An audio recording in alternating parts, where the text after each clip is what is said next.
Yeah, so you'll notice on this one, the song is actually different than the original Arcade Final Fight. In the original Arcade Final Fight, this part of the final stage repeated the music from the subway intro, level 2. And I didn't really like that. So the nice thing was that in the Sega CD version, there are actually 2 full bonus tracks, and they're really good. And I figured, well, why not just actually use the bonus tracks so it isn't, a crappy repeat. So the second 2 songs in the final stage are both using the really nice bonus tracks, and especially the final section of Uptown. The bonus song is really good, and actually it's much more climactic than the original one was, which was this terrible repeat of the indie music in the Bay Area stage.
Yeah, so as you can see there, this is using MAME's sample system.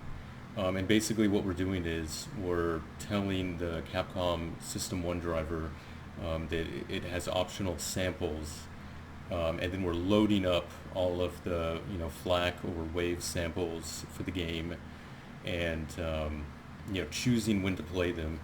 Basically we have the sound latch here, and this thing typically would play the appropriate music, but what we're doing is we just basically have a big switch statement here, and depending on what data is sent to the sound latch, we're playing one of these samples that we define in the file, and this is what lets us do it. And then of course we have to know when we need to stop playing the samples, when those commands are sent.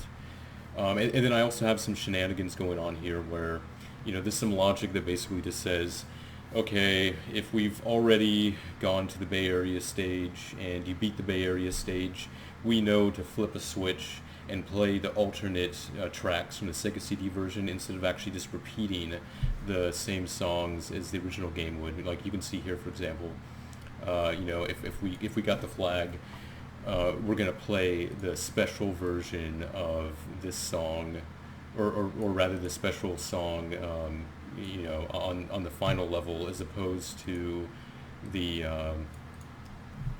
song that would play normally. Yeah, I'm also experimenting a little bit with the Neo Geo driver. I've already mostly hooked up stuff here for Samurai Shodown 2.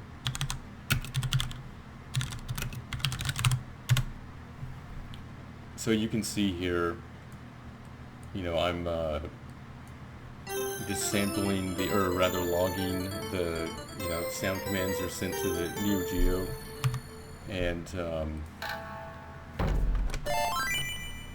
you can see how it's actually intercepting, the player select song, and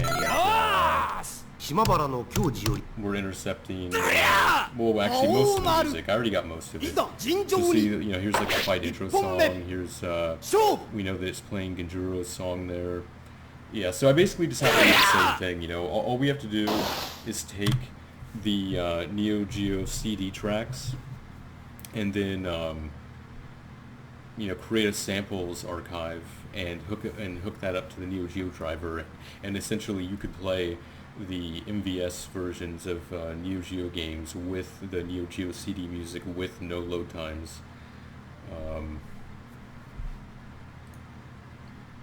Yeah, right there. And so the other thing too, the biggest nuisance here, if you decide to use this, and see, MAME's sample system can only play mono tracks, but Final Fight CD and Neo Geo CD games and all that stuff, they're in stereo. So basically what you have to do is, what I did in this case was I used Audacity to split the stereo tracks into multiple FLAC files. So I actually have double the files for each song. And then see, in this case, you can see where we're playing the song. We're basically saying, here is the left speaker and here's the right speaker, and so I'm playing the 35th audio file and the 36th audio file, 0 index, for this particular song. So I'm actually really playing 2 samples per song, so we actually get the stereo.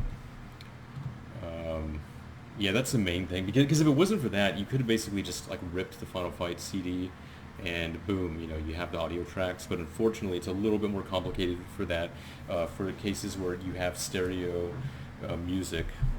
So it's actually pretty simple. You pretty much just check out when it's sending the sound commands, and decide what to play there. I'll probably release a diff file so that you can compile your own, because anybody who's serious about this isn't going to want the nag screens, and I can't release a version that doesn't have the nag screens, so I might as well just do a diff, and then you could separately remove the nag screens from it, and have your build ready to load onto an arcade cabinet.